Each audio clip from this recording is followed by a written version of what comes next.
Ring your doorbell because I have a couple questions for you. Are you sure? Are you positive?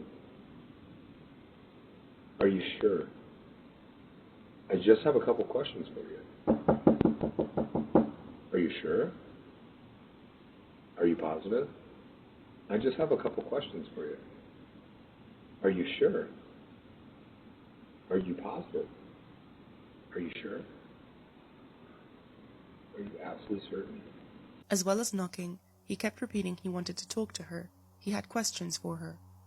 Since she was home alone, she called her husband to tell him what was happening, and then she called 911. So Amanda's husband accessed the camera from his phone and saw the man too. Ignoring him wasn't doing the trick, so he decided to talk to him using the speaker. And this is what happened.